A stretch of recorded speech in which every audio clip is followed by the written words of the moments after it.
कर दे सर। अच्छा, आप फर्स्ट टाइम आए हो। क्या नाम है आपका? हिमांशु। आपका? गौरव। चलिए, कौन से स्कूल से हो आप? जेपी जैन, इन वाले से। और अच्छा, जेवीएम आपका। जेपी जैन वो वहाँ पे अशोक विहार के पास, या और कोई सा? अच्छा, देवडू रोड पे। ठीक ठीक। ऋषिकुल के साइड में। चलिए, कर दे स्टार्ट।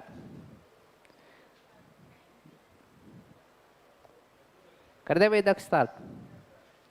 चलिए, मंजिल मिलेगी, मंजिल मिलेगी भटक कर ही सही, मंजिल मिलेगी भटक कर ही सही, गुमराह तो वो हैं जो चले ही नहीं। ठीक है, चलिए। बोली तो थी कल, बोली तो थी कल, दोबारा से।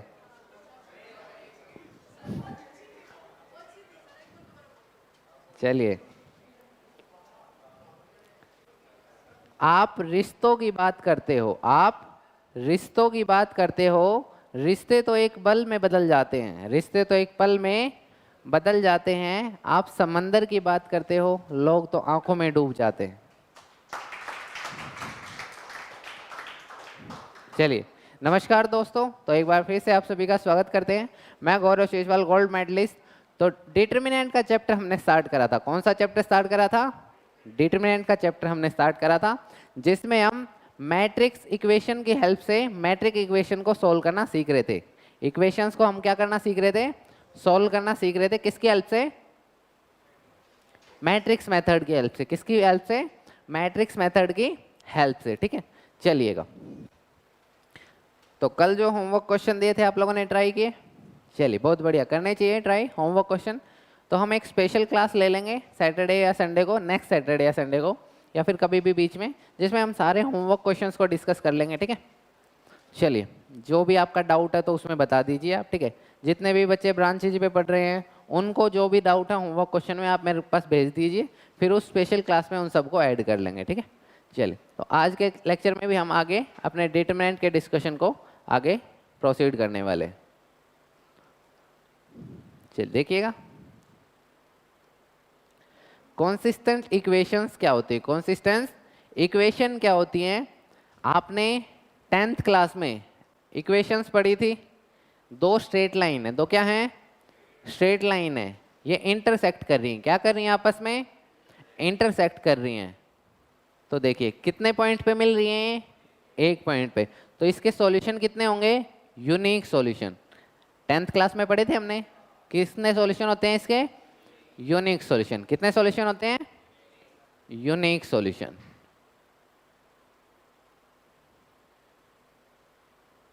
और उसके बाद हमने पैरेलल लाइंस के बारे में पढ़ा है। किसके बारे में पढ़ा है? पैरेलल लाइंस के बारे में। दो लाइंस क्या होती हैं? पैरेलल होती हैं। क्या होती हैं? दो लाइन पैरेलल लाइंस के बारे में भी हमने पढ़ा है। ठीक है, इसके कितने सॉल्यूशन होते हैं? 9 सॉल्यूशन। कोई भी इसका सॉल्यूशन नहीं होता, क्योंकि ये दोनों लाइन कहीं भी नहीं मिलती, ये दोनों लाइन कहीं भी नहीं मिलेंगी। चलिए, और तीसरी हम क्या पढ़ते हैं? Coinciding line. कोइंसाइडिंग लाइन के ऊपर लाइन अगर हम बना देते हैं तो उसको क्या कहते हैं? कोइंसाइडिंग। कोइंसाइडिंग, इसके कितने सॉल्यूशन होंगे? Infinite solutions. Infinite, infinite solutions. चलिए, मेरे को सोच के बताइए, इनमें से कौन कौन सा केस ऐसा है जिसमें आपको सॉल्यूशन मिल रहे हैं? सॉल्यूशन फर्स्ट और थर्ड में आपको सॉल्यूशन तो मिल रहे हैं, चाहे इनफाइनाइट मिल रहे हो या 1 मिल रहा हो, सॉल्यूशन तो मिल रहे हैं आपको। सॉल्यूशन तो इसका मतलब फर्स्ट और लास्ट वाले में क्या है? आपको सॉल्यूशन मिलते हैं। कंसिस्टेंट इक्वेशंस भी वो होती हैं जिसमें आपको क्या मिलते हैं? सॉल्यूशंस मिलते हैं। सॉल्यूशन क्या होते हैं? मिलते हैं। कोई डाउट तो नहीं? पक्का?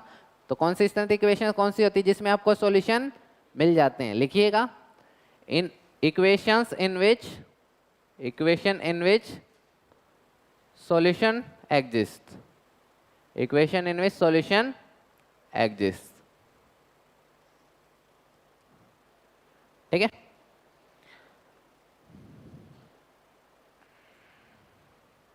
करें आगे? चलिए देखिएगा, देखिएगा एक बार जल्दी से, ठीक है। इंटरसेक्टिंग लाइन आपने पढ़ रखी है 10th क्लास से, उसके यूनिक सॉल्यूशन होते हैं। इसके पैरेलल जो लाइंस होती हैं उनके कोई भी सॉल्यूशन नहीं होते, 9 सॉल्यूशन होते हैं, और कोइंसाइडिंग लाइन के इनफाइनाइट सॉल्यूशन होते हैं। तो सॉल्यूशन एक फर्स्ट वाले और एक थर्ड वाले केस में एग्जिस्ट करते हैं, तो उनको बोलते हैं कंसिस्टेंट इक्वेशन, जिसमें आपके क्या करते हैं, सॉल्यूशन एग्जिस्ट करते हैं। सॉल्यूशन क्या करते हैं, एग्जिस्ट करते हैं। चलिए इनकंसिस्टेंट कौन से हुए फिर, जिसमें सॉल्यूशन एग्जिस्ट नहीं करते। तो equation in which no solutions exist, no solution exist, ठीक है। जिसमें कोई भी सॉल्यूशन एग्जिस्ट नहीं करते, जिसमें कोई भी सॉल्यूशन एग्जिस्ट नहीं करते, ठीक है। आ जाएगा आपको वैसे समझ है ना, आ भी रहा होगा, कोई दिक्कत नहीं। चले, तो ये दो होती हैं, ठीक है, कोई डाउट तो नहीं, पक्का। चलिए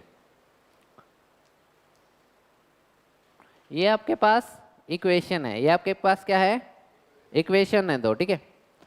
तो देखिएगा जैसे हमने कल करा था, ए मैट्रिक्स क्या होती है, ए मैट्रिक्स क्या होती है, बोलिए, कोफिशिएंट की मैट्रिक्स, कोफिशिएंट की, एक्स के आगे क्या लगा हुआ है 2, वाई के आगे -1, एक्स के आगे क्या लगा हुआ है, वाई के आगे, पता चल गया। ये ए मैट्रिक्स कौन सी होती है, कोफिशिएंट की मैट्रिक्स होती है। किसकी मैट्रिक्स होती है, कोफिशिएंट की मैट्रिक्स होती है। Coefficient of variables, coefficient of variables x and y, x और वाई के जो कोफिशिएंट है उनकी मैट्रिक्स को हम क्या कहते हैं, ए मैट्रिक्स। क्या कहते हैं, ए मैट्रिक्स। उसके बाद एक्स इक्वल टू, ये होती है वेरिएबल्स की मैट्रिक्स। किसकी मैट्रिक्स होती है, किसकी होती है मैट्रिक्स, वेरिएबल्स की। कोई डाउट तो नहीं, पक्का। चलिए, और ऐसे ही बी मैट्रिक्स कौन सी थी, कांस्टेंट की, जो ये कांस्टेंट दिख रहे हैं आपको 5 और 4, तो ये मैट्रिक्स कौन सी है, कांस्टेंट की मैट्रिक्स है। किसकी मैट्रिक्स है, कांस्टेंट की। चलिए बोलिए, ए मैट्रिक्स कौन सी है, बोलिए बोलिए, ए मैट्रिक्स कौन सी है, कोफिशिएंट मैट्रिक्स है, जो ये एक्स और वाई के आगे लगे हुए हैं, एक्स और वाई के आगे जो ये नंबर्स लगे हुए हैं उनकी मैट्रिक्स है। किसकी मैट्रिक्स है, एक्स और वाई के वेरिएबल्स के आगे जो नंबर्स लगे हैं उनकी मैट्रिक्स है। एक्स मैट्रिक्स कौन सी है, वेरिएबल्स की, जो जो वेरिएबल्स आपको दिख रहे हैं यहाँ एक्स वाई दिख रहे थे तो हमने एक्स वाई लिख दिया। क्या लिख दिया, एक्स वाई। कोई डाउट तो नहीं।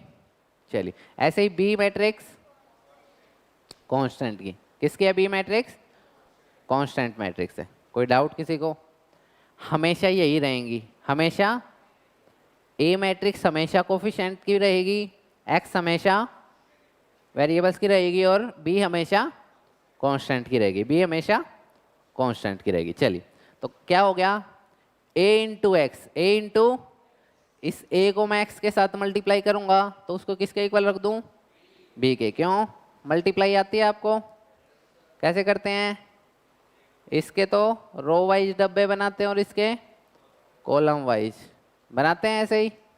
तो करिए मल्टीप्लाई, कितना आया 2x minus y is equal to 5, वही आएगा।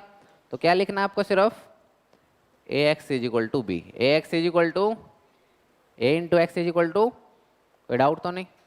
ज़्यादा परेशान हो, ज़्यादा हो तो पहले सेहत ध्यान रखिए, सेहत ज़्यादा जरूरी है, ठीक है, सेहत का ध्यान रखिए थोड़ा है, ठीक है। चलिए दवाई ववाई लेके आए हो, चलिए बहुत बढ़िया। देखिए भाई, a into x is equal to b, a into x is equal to, तो x की वैल्यू कितनी आएगी, a inverse, a inverse, a inverse, ये कल करवाई थी कि सबको किससे मल्टीप्लाई कर दो, a इनवर्स से, सबको किससे मल्टीप्लाई कर दो, तो क्या आएगी, x is equal to a inverse b, x is equal to a inverse. यहाँ तक तो हमेशा लिखना है, यहाँ तक तो हमेशा, चाहे कोई कल वाला क्वेश्चन था या आज वाला है, यहाँ तक तो हमेशा लिखना है, बिल्कुल सेम चीज़ें लिख दोगे, पक्का। चलिए इस क्वेश्चन में लिख के दिखाना जो अभी अभी लिखा मैंने, ए मैट्रिक्स लिख के दिखाओ, इसमें एक्स लिख के दिखाओ और बी लिख के दिखाओ। लिख दोगे? पक्का? चलिए बहुत बढ़िया, लिखिए।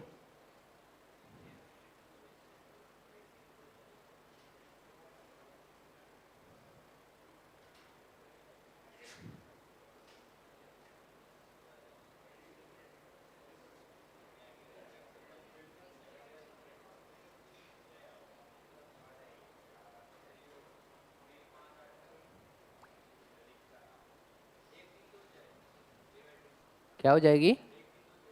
बहुत बढ़िया, very good, nice. 1 3 2 6 x is equal to x into y. बहुत बढ़िया, वेरी गुड। 5 8। ठीक है, सब ने ये लिखा है, बहुत बढ़िया। बस उसके बाद क्या लिखना था? ए एक्स इज इक्वल टू, ठीक है, बहुत बढ़िया, लिखिए।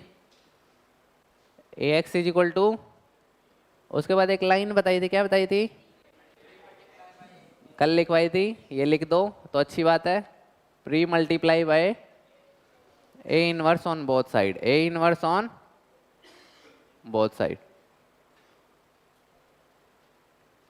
दोनों साइड आपको क्या करना है? प्री मल्टीप्लाई करना है, किससे? ए इनवर्स से। तो क्या आ जाएगा? X is equal to A inverse भी, x is equal to A inverse. समझ आया कैसे आया? पक्का?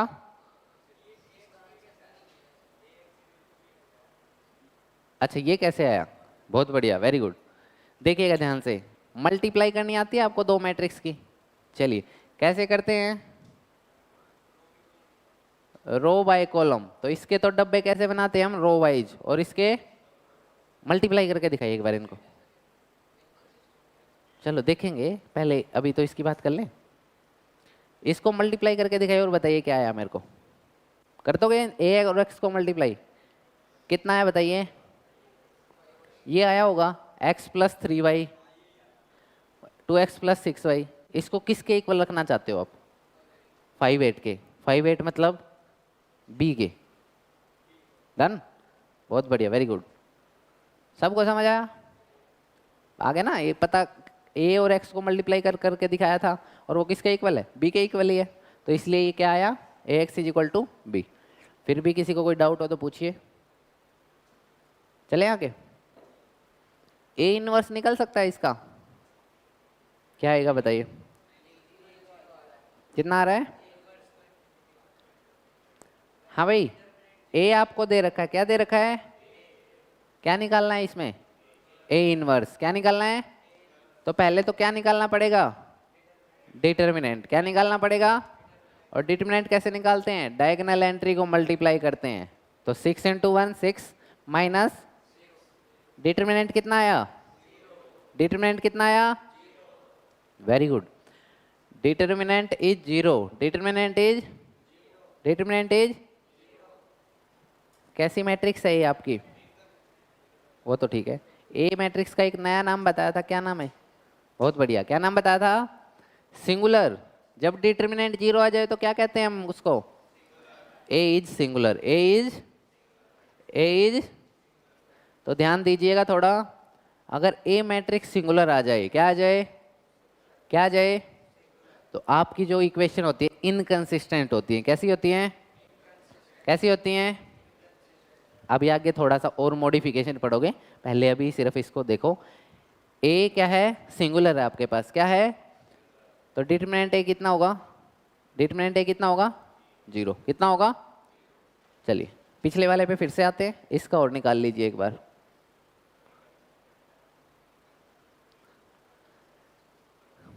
कंसिस्टेंट है? पक्का?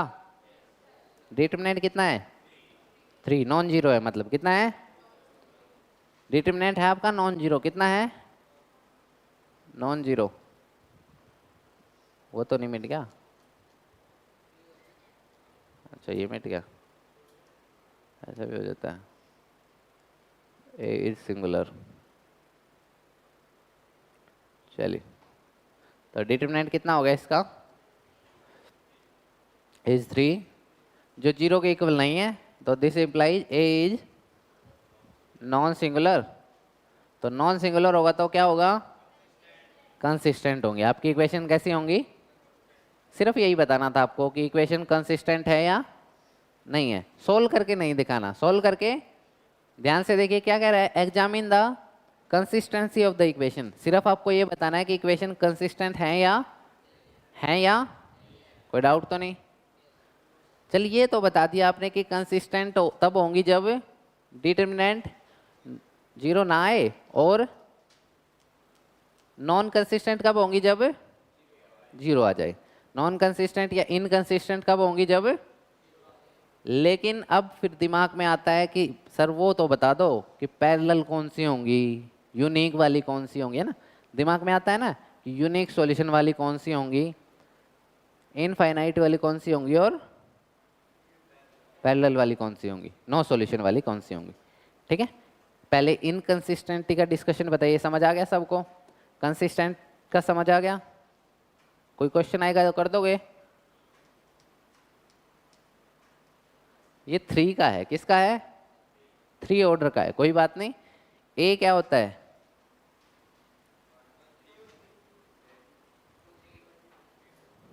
एक मिनट,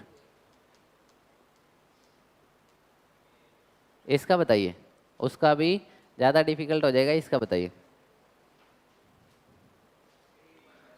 ए मैट्रिक्स क्या होगा बताइए? लिखिए, लिख लिया?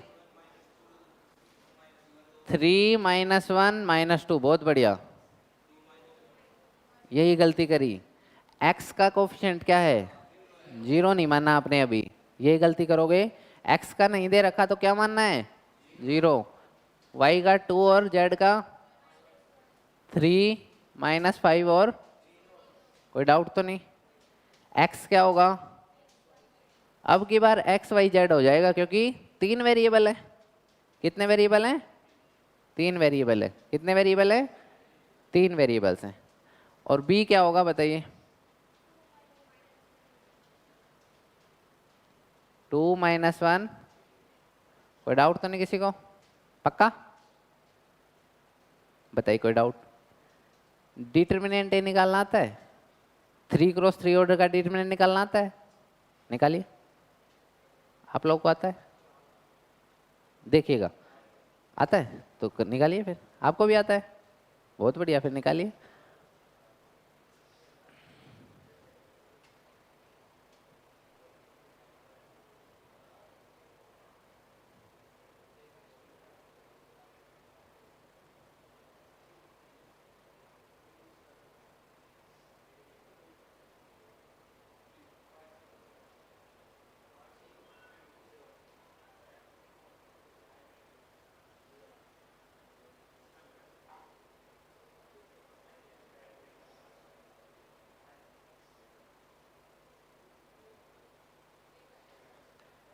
कितना आ रहा है?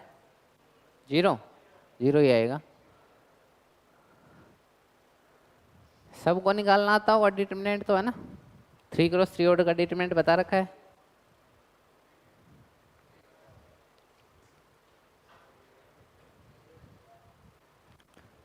आ गया 0? चलिए, सब की कितना आ गया? डिटर्मिनेंट की वैल्यू आ गई 0। कितनी आ गई? तो कैसा है? इनकंसिस्टेंट। कैसा है? इनकंसिस्टेंट। चलिए,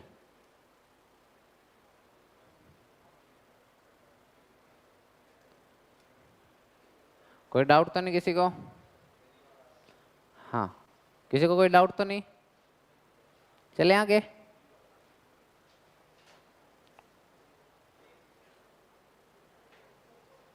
नोट डाउन कर रहे हो? करिए।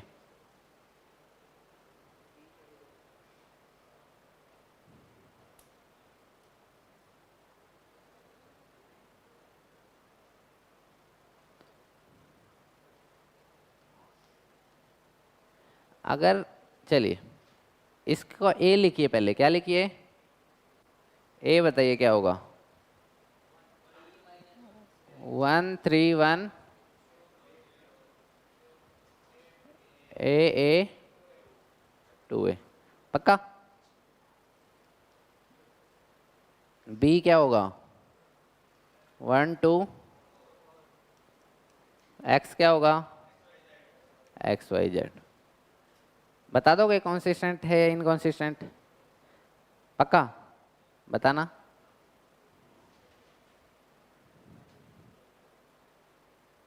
बताइए।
चलिए भाई, कितना हुआ?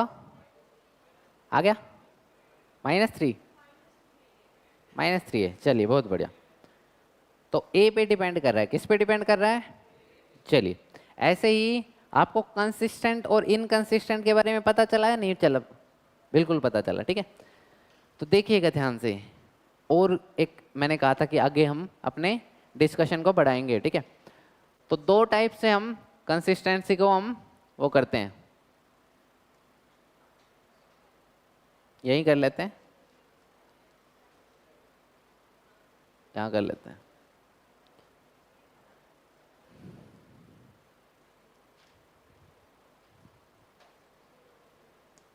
देखिएगा,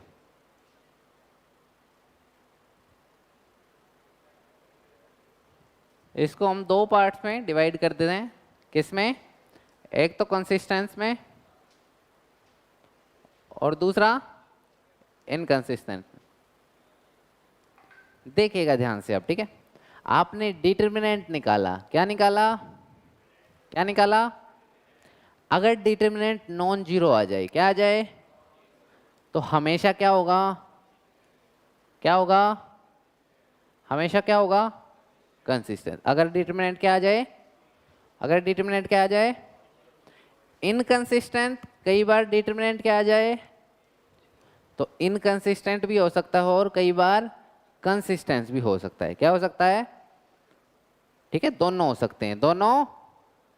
तो अब इसको पता कैसे लगाएं? इसको पता कैसे लगाएं? देखिएगा ध्यान से, एग्जाम्पल के हेल्प से कर लीजिए, या adjoint of A, adjoint of A into B, adjoint of A into, अगर जीरो के इक्वल आ जाए, किसके इक्वल आ जाए? तो हम कहेंगे इनफाइनाइट सॉल्यूशन है। कितने सॉल्यूशन है? कितने सॉल्यूशन है? डिटरमिनेंट ए के जीरो आने के बाद हमें क्या निकालना पड़ेगा? Adjoint of A into B निकालना पड़ेगा, और वो भी अगर जीरो के इक्वल आ जाए तो हम क्या कहेंगे? जो हमारी इक्वेशन है उसके इनफाइनाइट सॉल्यूशन है। कितने सॉल्यूशन है? वो आपको निकालने नहीं है, वो जेई मेंस के सिलेबस में है, एडवांस के सिलेबस में निकालने नहीं है, सिर्फ आपको पता लगाना है कि इनफाइनाइट सॉल्यूशन है या नहीं है, ठीक है। पक्का? आपको तो आते होंगे। चलिए, उसके बाद अगर ये नॉन जीरो आ जाए, क्या आ जाए? तो नो सॉल्यूशन। कितने सॉल्यूशन? कितने सॉल्यूशन? तो एक टेबल बनवा देता हूं मैं, उसको कर लीजिए, फिर वो आसान रहेगी, है ना। तो फर्स्ट केस कौन सा है? Unique solution. कौन सा सॉल्यूशन है? यूनिक सॉल्यूशन का है। तो इसमें क्या आगा? डिटरमिनेंट कितना आना चाहिए? Non zero. डिटरमिनेंट क्या आ जाए? तो कितने सॉल्यूशन होंगे? यूनिक सॉल्यूशन होंगे। कितने सॉल्यूशन होंगे? यूनिक। दूसरा केस कौन सा है?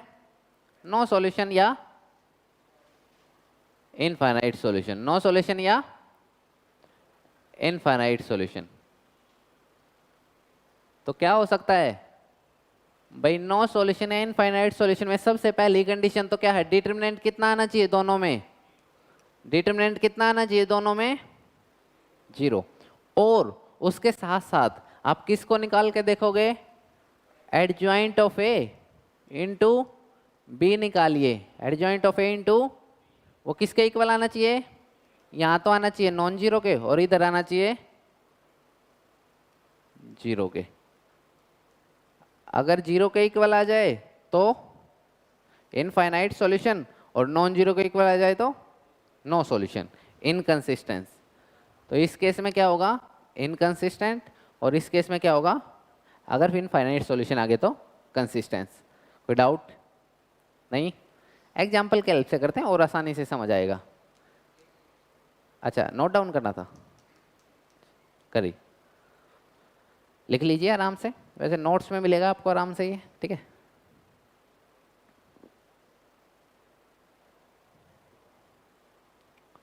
हो गया?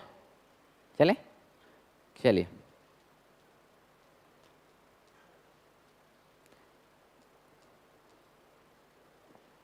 यहाँ कितना आया था आपका डिटरमिनेंट? डिटरमिनेंट कितना आया था? तो हम ये पता नहीं लगा पाए थे कि adjoint of A into B क्या है। तो करिए, पता कर सकते हो? एडजॉइंट ऑफ ए निकाल सकते हो? बताना कितना आया?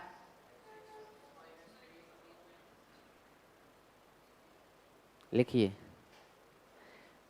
मैं हमेशा कहता तो हूँ, the only way to learn mathematics is to do mathematics. Mathematics को सीखने के लिए आपको मैथमेटिक्स करना बहुत जरूरी है।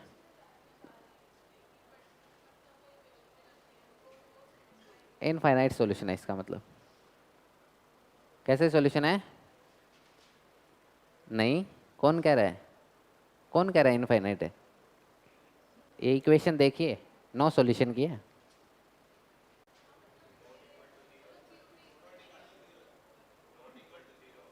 नॉट इक्वल टू 0 आया होगा पक्का। तो कैसा केस है ये? नो सॉल्यूशन का। कौन सा केस है? देखिएगा भाई ध्यान से, एडजॉइंट ए निकालने का हमने डायरेक्ट एक शॉर्टकट कर रखा है, देखिएगा आप लोग भी देखिएगा, ठीक है। ये जो डायगोनल एंट्री, इनको इंटरचेंज कर दीजिए। क्या कर दीजिए? तो 1 6 की जगह क्या हो जाएगा? 6। और जो ये नॉन डायगोनल एंट्री, इनके साइन चेंज कर दीजिए। इनके क्या कर दीजिए? तो ये क्या हो जाएगा? -3। और ये, तो ये क्या आ गया आपका? Adjoint A. क्या आ गया? क्या आ गया ये आपका? इसको अब किससे मल्टीप्लाई करके देख लो? बी से करके देखिए। कर दिया? एडजॉइंट ए को किसके साथ मल्टीप्लाई करना है? बी के साथ। तो यहाँ कर लेते हैं, ठीक है। एडजॉइंट ऑफ ए को किसके साथ मल्टीप्लाई करना है? बी के साथ। तो कितना आएगा आंसर? 5 -6/2। तो -3। तो -6/2 तो 3 होता है, -3 होता है।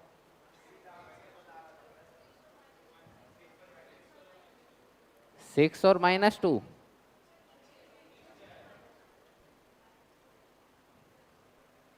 अच्छा ठीक है, ठीक है, कोई डाउट तो नहीं? 0 है या नॉन जीरो है? नॉन जीरो है। क्या है? तो कैसे सॉल्यूशन आएंगे? No solution. कौन सा केस है? और नो सॉल्यूशन कौन सा केस होता है? इनकंसिस्टेंस का केस होता है। कौन सा केस होता है? कोई डाउट तो नहीं? पक्का? चलिए, ये करा था हमने। डिटरमिनेंट कितना आया था इसका? -3a। कितना आया था? अगर मैं कहता हूं कि यहाँ पे यूनिक सॉल्यूशन एग्जिस्ट करते हैं, क्या एग्जिस्ट करते हैं? क्या एग्जिस्ट करते हैं? तो a की वैल्यू क्या नहीं होनी चाहिए?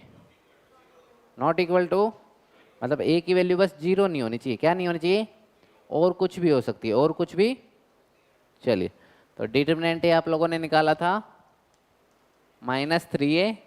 तो यूनिक सॉल्यूशन से आपको पता है कि डिटरमिनेंट कभी भी 0 के इक्वल नहीं होता, तो a will never be equal to 0। कोई डाउट तो नहीं? तो ऐसे ऐसे क्वेश्चंस आपको देखने को कई बार मिलते हैं। यूनिक सॉल्यूशन, डिटरमिनेंट ए निकाल दिया, दे रखा था। देखिए, मान लिया मैंने, अगर ऐसा केस गिवन हो कि यूनिक सॉल्यूशन है, तो हम डिटरमिनेंट को क्या रख देंगे? Non zero. अब ये आगे आपको देखने को मिल जाएगा, इसी में मिल जाएगा, आगे आगे मिल जाएगा आपको। आगे पता चल जाएगा। जैसे ऐसे क्वेश्चंस आते हैं कि आपको दे देगा कि जो इक्वेशन है वो यूनिक है, क्या है, तो आपको बताना है कि वैल्यू क्या होंगी ए की, है ना। इनफाइनाइट सॉल्यूशन है तो क्या वैल्यू होगी, तो क्या रख दोगे, इक्वल टू 0 रख देंगे, ठीक है। तो ऐसे ऐसे क्वेश्चंस आपको देखने को मिलते हैं। ये देखिए डिटर्मिनेंट कितना आया था यहाँ पे, कितना आया था, वैसे तो चलो ये भी वैसे वही आएगा। एडजॉइंट ए इंटू बी निकाल के देखिए, इसका निकाल के देखिए, एडजॉइंट ए निकालना आता है, निकालिए, प्रैक्टिस भी हो जाएगी आपकी, है ना। निकाल दोगे, चलिए बहुत बढ़िया, निकाल दिया, आता नहीं क्या, अच्छा 3 का नहीं आता, चलिए कोई बात नहीं, सिखा देंगे। देखिए भाई, जिसको नहीं आता कोई बात नहीं, देखिएगा ए मैट्रिक्स क्या है आपका, बोलिए, 3 3 -1 2 0 2 -1 3 -5, यही आपकी ए मैट्रिक्स, पक्का। तो जिसको एडजॉइंट निकालना नहीं आता सीखिएगा। एडजॉइंट ए होता क्या है, एडजॉइंट ए होता है कोफैक्टर मैट्रिक्स का ट्रांसपोज। कोफैक्टर मैट्रिक्स का क्या होता है, कोफैक्टर मैट्रिक्स का, कोफैक्टर मैट्रिक्स क्या होता है, C11 C12 C13 C21 C22 और C23, C31 C32 और C, कोई डाउट तो नहीं किसी को।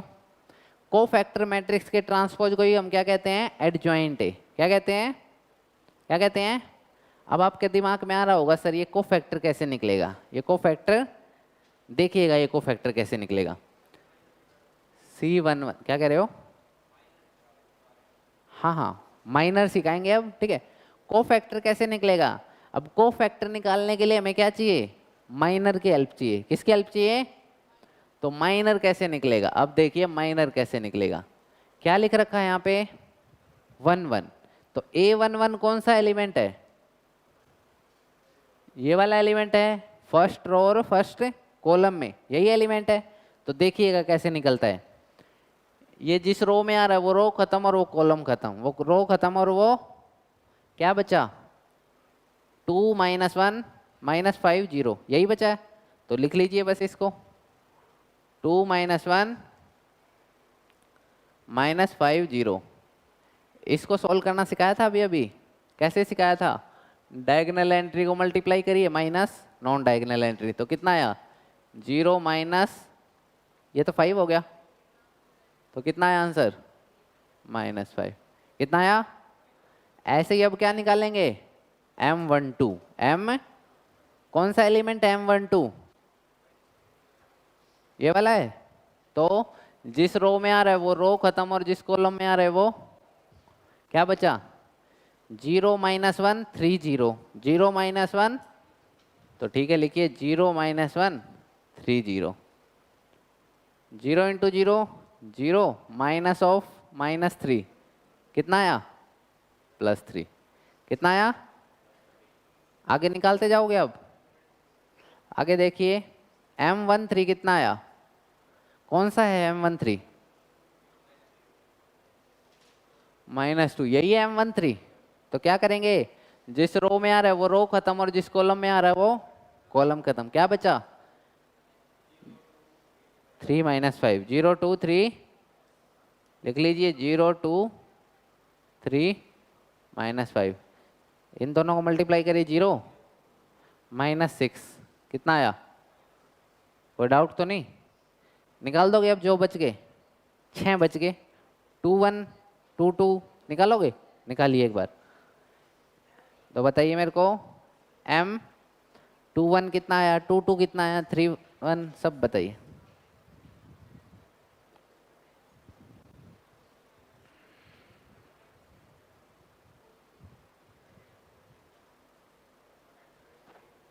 देखिएगा -6 कैसे आया, ये 1 3 निकालना था, मैं क्या निकालना था 1 3, तो ये रो खत्म और ये कॉलम खत्म, क्या बचा हमारे पास 0 2 3, उसको बस मैंने उठा के लिख लिया 0 2 3 -5, और इन दोनों को मल्टीप्लाई करेंगे तो कितना आएगा 0, माइनस इन दोनों को तो 0 -6 -6 आया। ठीक है, तो माइनर ये है और कोफैक्टर भी ये आएगा, है ना। क्यों? क्योंकि 3 + 1 कितना होता है 4, और 4 क्या है इवन है, तो इवन में कोई साइन चेंज नहीं होता।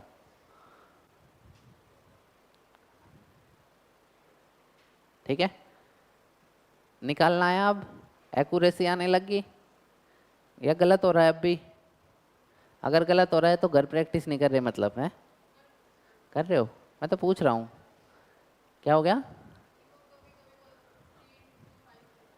बहुत बढ़िया, very good, proud of you.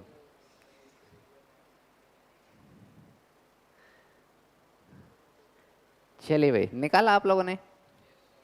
चलिए M21 कितना है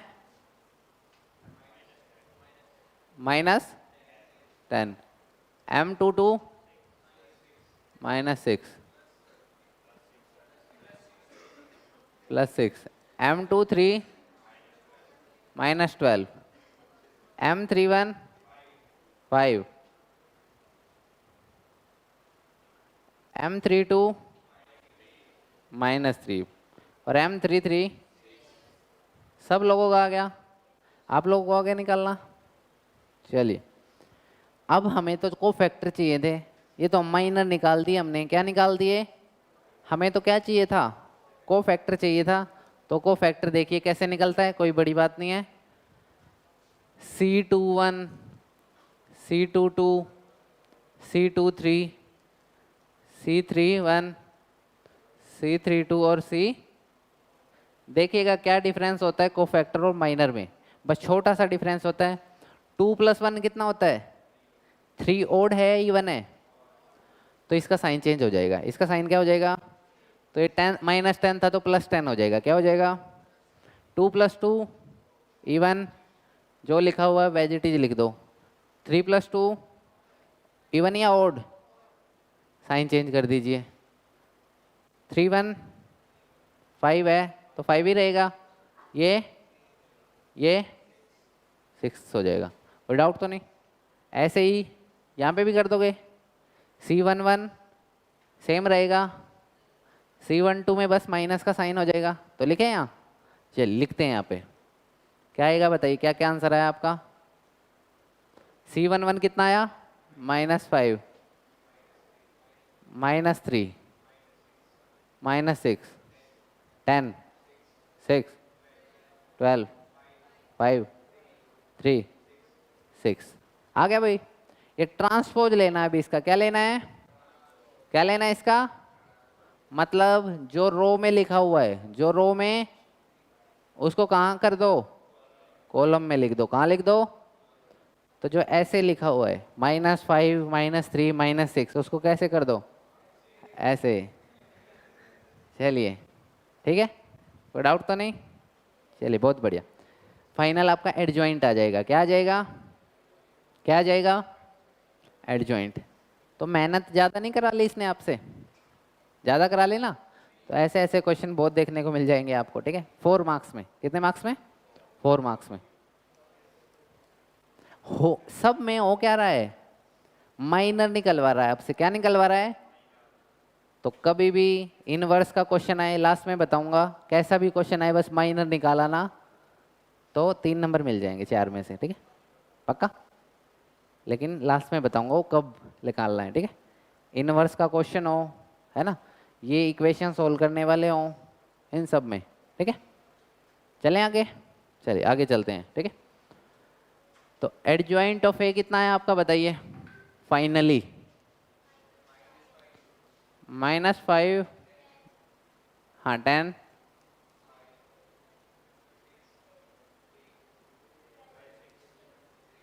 ठीक है, एडजॉइंट ए आ गया। इसको किसके साथ मल्टीप्लाई करना है मेरे को, बी कहाँ गया अपना, ये रहा, कर दोगे।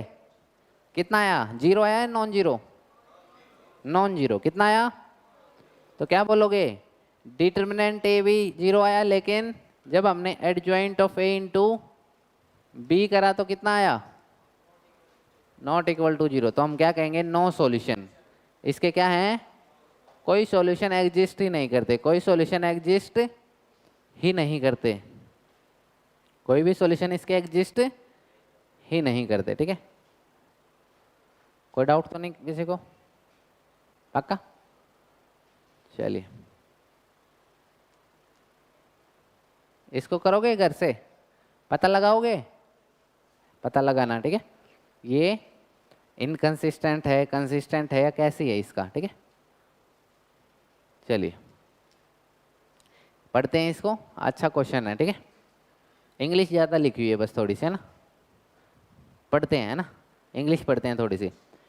To schools A and B, two schools A and decided to award prize to their student. बच्चों को प्राइज देने की सोच रहे हैं, बच्चों को क्या देने की सोच रहे हैं, ऑनेस्टी के लिए, पंक्चुअलिटी के लिए और ओबीडियंस के लिए। ठीक है, हाँ भाई उदित, पंक्चुअलिटी क्या होती है?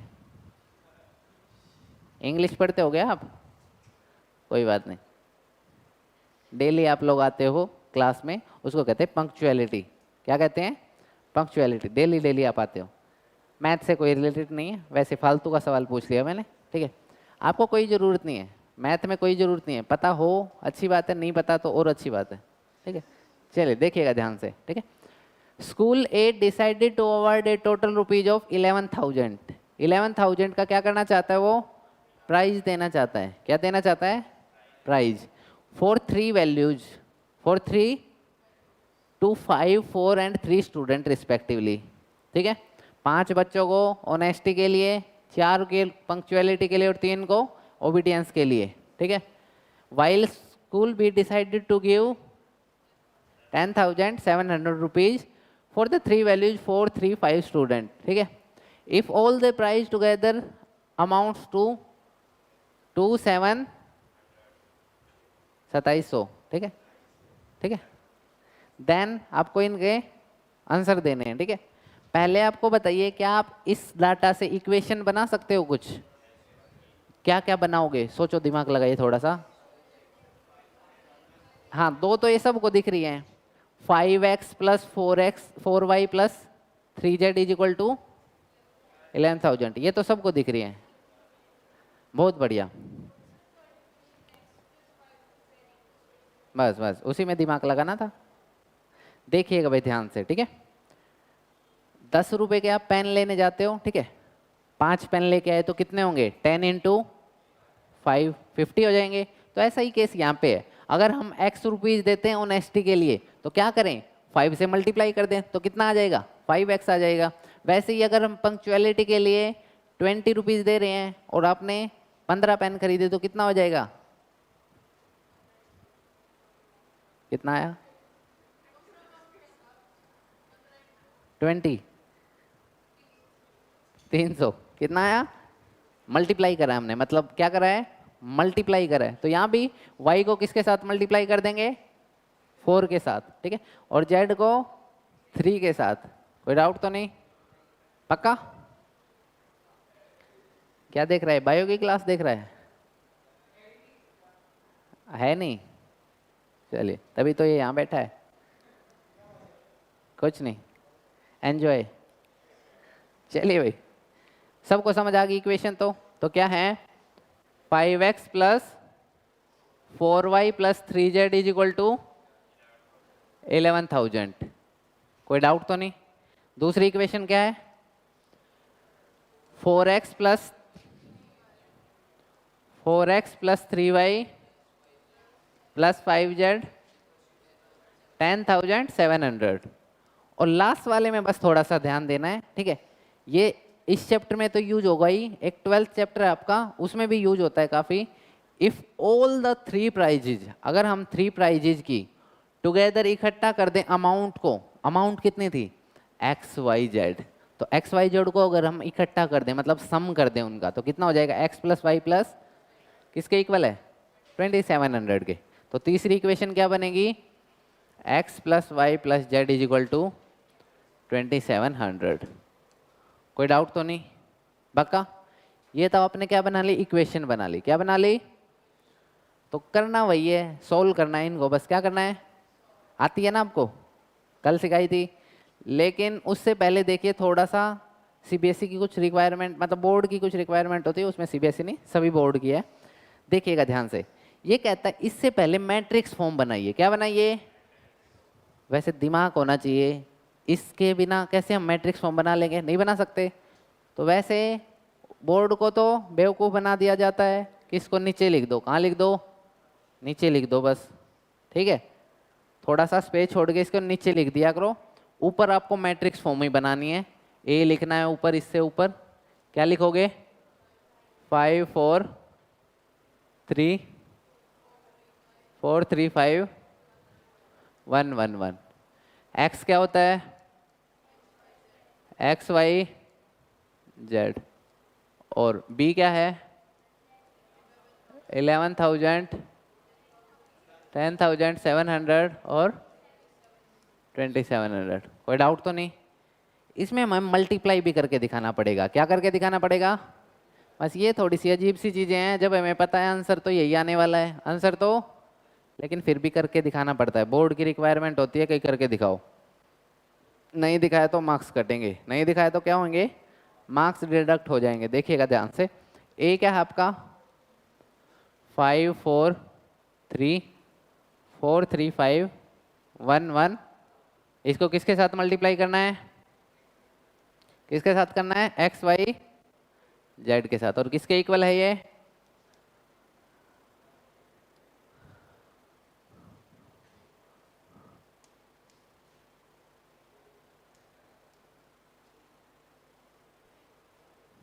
ठीक है, इसको भी हम कर लेते हैं साइड, इसका भी हमें यूज करना है। अब यही आएगा आपका फाइनली, तो ठीक है। इसको किसके इक्वल रखना है? अब इसी के इक्वल रखना है।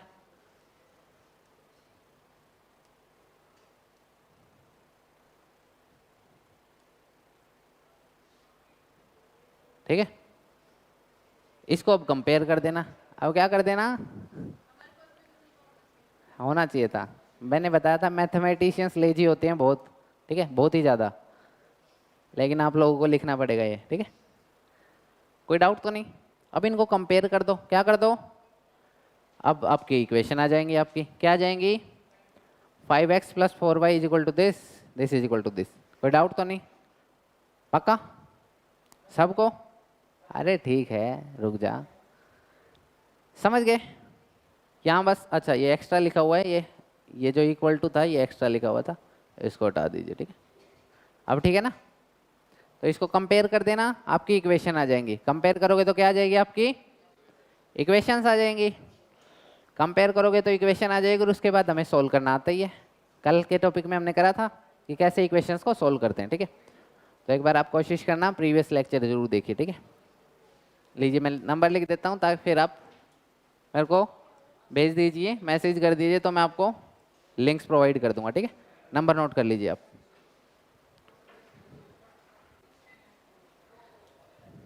ये भाई सोनू जी है हमारे, इनकी 10-12 गर्लफ्रेंड है। शादी नहीं हुई इनकी?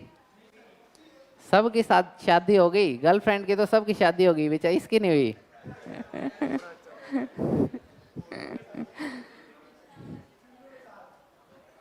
चुन्नू के साथ